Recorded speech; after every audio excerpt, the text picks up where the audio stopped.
Bonjour à tous, pour ce nouveau test vidéo, je vous propose de découvrir une montre d'une marque que vous connaissez déjà, puisque c'est la troisième de cette marque-là que je vous propose de découvrir. Et en fait, c'est une montre de la marque Oxygène, et ici, je vais vous montrer la Chrono 41. Donc c'est une montre à quartz, qui, comme son nom l'indique, dispose d'un chrono. Et vous allez voir, elle a un vrai look vintage, avec plein de petits détails qui sont bien soignés. Elle a de très belles proportions aussi. Et vendue à 289 €, c'est un prix qui est plutôt correct, surtout au vu de la qualité d'assemblage. Et du coup, on va tout de suite passer au concret, et je vais vous montrer le packaging.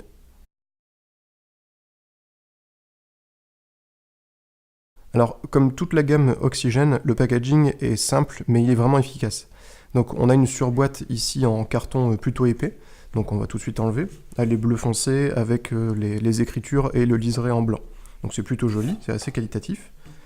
Et puis en dessous de ça, on trouve une belle boîte, donc qui est elle aussi en une sorte de carton très épais, presque, on dirait presque du bois, avec les décorations qui sont par contre argentées, donc c'est plutôt qualitatif aussi. C'est exactement la même boîte que pour les deux autres montres, donc je ne vais pas m'y attarder plus que ça. Et puis c'est surtout quand on ouvre cette boîte qu'on découvre une bien jolie montre que je vais m'empresser de vous présenter dès maintenant. Allez, c'est parti!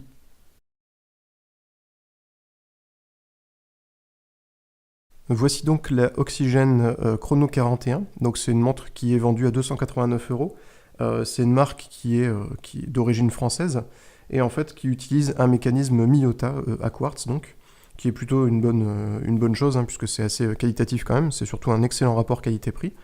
Et en fait, ce qui est assez surprenant, c'est que le mécanisme qui est utilisé dispose normalement d'un dateur. Et en fait, ce dateur, on ne le retrouve pas sur le cadran. Alors ça fait un petit peu partie de mes points négatifs, bien que ce soit pas forcément très grave quand on achète la montre, puisqu'on est au courant. Mais c'est vrai que c'est assez surprenant, surtout que, bon, d'accord, il est assez chargé, mais je pense qu'il y a quand même moyen de caser un petit dateur, c'est toujours pratique, et ça permet quand même de savoir à quelle date on est, tout simplement. Au niveau du visuel, on est clairement sur une montre qui reprend les codes des montres d'avant, en fait, des années 80, les vraies montres vintage comme on connaît. Donc elle s'inspire des montres Universal Genève ou des anciennes montres plutôt haut de gamme, ce qui est un excellent point. On a un bracelet qui est en cuir, qui est plutôt de bonne qualité. Sur ma version, il est bleu foncé, et il est vraiment fort foncé, on dirait presque du noir. C'est assez joli, c'est plutôt très qualitatif, il se veut assez confortable aussi, j'y reviendrai après. Et on a une boucle ardillon qui est assez simple, mais qui est arrondie, elle est un petit peu plus travaillée que celle qu'on peut avoir sur d'autres bracelets assez bas de gamme, on va dire. Alors par contre, il manque la gravure de la marque dessus, donc c'est pas forcément très très grave, mais ça aurait été quand même un petit plus assez sympa. Au niveau du boîtier, donc j'y reviens, les proportions, comme je disais juste avant, sont assez généreuses, hein. La montre est plutôt grande, elle fait 41 mm de diamètre pour 11 mm d'épaisseur. Donc le boîtier il est en acier inoxydable, le verre c'est un verre minéral bombé. Alors il est légèrement bombé, je vais avoir du mal à bien vous le montrer en vidéo, mais voilà, c'est légèrement arrondi. On a une étanchéité à 10 atm, donc c'est suffisant pour prendre la douche avec, mais on va quand même éviter de faire de la plongée. Et puis d'ailleurs, avec un bracelet en cuir, on va aussi éviter de prendre sa douche avec. Et puis donc, le plus gros atout de cette montre, c'est, je trouve, le travail de son cadran.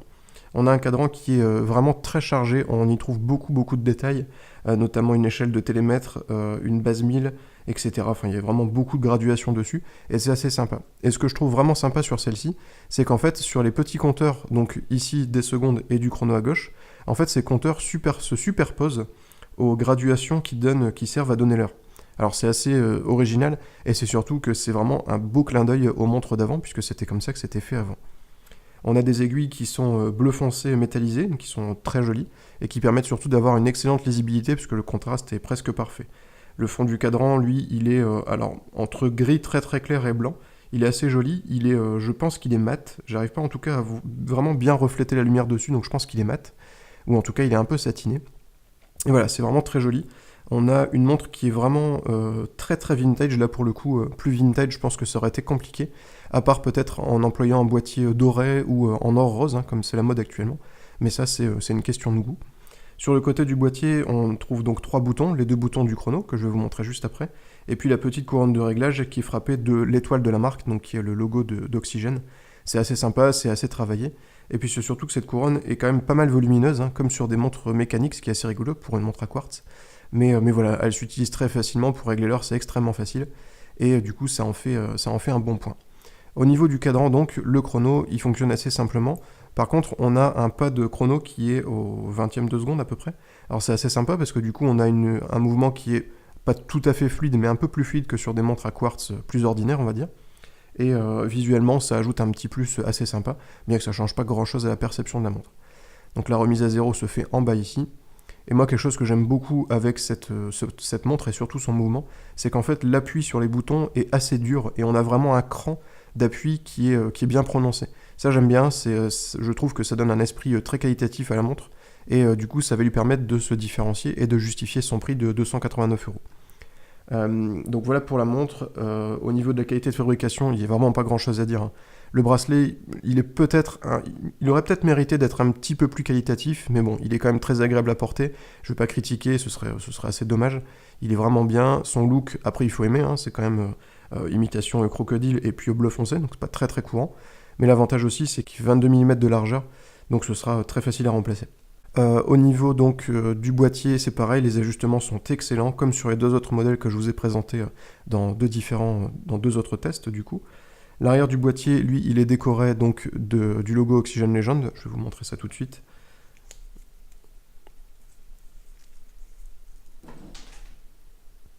Donc voilà, il est décoré de la marque ici, et puis du numéro de série, puisque chaque montre Oxygen Legend est en édition limitée.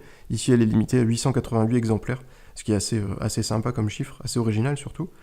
Et voilà, donc c'est une montre qui se veut très qualitative, elle est super agréable à porter, ça je peux vous le promettre, vous l'assurer. Une fois au poignet, c'est un vrai régal, et du coup, en parlant de ça, je vais tout de suite vous parler du confort. Allez, c'est parti.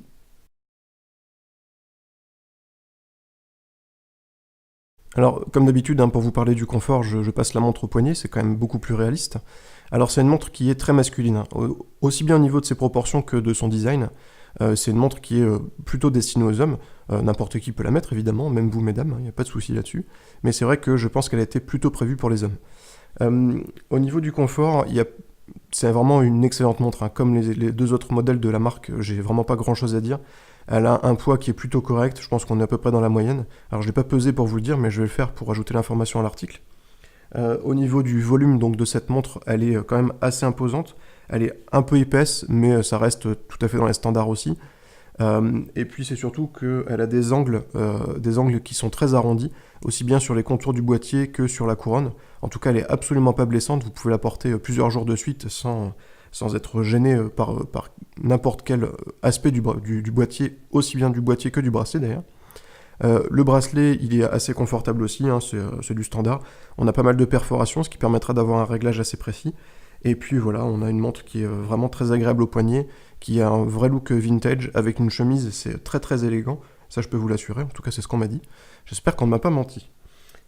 Et du coup, j'en ai fini pour le confort, et on va passer tout de suite à la conclusion. Allez, c'est parti.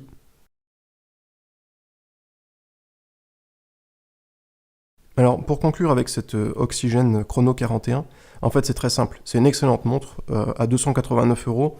C'est vrai que le prix peut paraître un peu élevé parce que ça reste quand même une montre à quartz, mais on a un design qui est vraiment très sympa. Au poignet, elle est super confortable, donc pas grand chose à dire là-dessus. Elle a un look qui est très vintage, donc si vous appréciez son look et que les proportions vous conviennent, vous pouvez y aller, vous ne serez pas déçus, ça c'est certain. On a une lisibilité qui est excellente et elle est plutôt légère et plutôt confortable, donc là-dessus c'est vraiment parfait. Après, s'il y a quelques points que je devais discuter, c'est le bracelet qui, comme je disais précédemment, il est bien, mais bon, sans plus, il n'y a pas forcément une grosse plus-value grâce au bracelet. Il est plutôt joli, hein, il est confortable, il a l'air de bonne qualité, mais c'est vrai que je pense que la montre aurait mérité un bracelet vraiment encore plus vintage, avec un effet un peu usé, ça aurait été vraiment sympa. Mais ça viendra peut-être avec le temps. Et puis, pour rester dans du vrai vintage, j'aurais apprécié d'avoir une montre, alors pas forcément celle-ci, mais au moins un modèle équivalent, avec un mouvement mécanique. Mécanique et remontage manuel, ça aurait été un vrai coup de cœur vintage pour le coup, et ça aurait été pousser le vintage du coup jusqu'au bout, et je pense que ça aurait été vraiment sympa. À part ça, voilà, c'est une excellente montre. Si elle vous plaît et que les proportions vous conviennent, vous pouvez foncer, vous ne serez pas déçus. D'ailleurs, toute la gamme Oxygen Legend est vraiment sympa. Moi, c'est des montres pour lesquelles j'ai beaucoup de plaisir à passer à mon poignet et qui sont vraiment très agréables à porter. Voilà, le test est terminé. Si il vous manque des informations ou vous avez des questions, n'hésitez pas à me les poser. J'y répondrai avec plaisir. Et puis en attendant, je vous souhaite à tous une très bonne journée, une excellente semaine, et je vous dis à très bientôt pour d'autres tests vidéo. Salut à tous, ciao.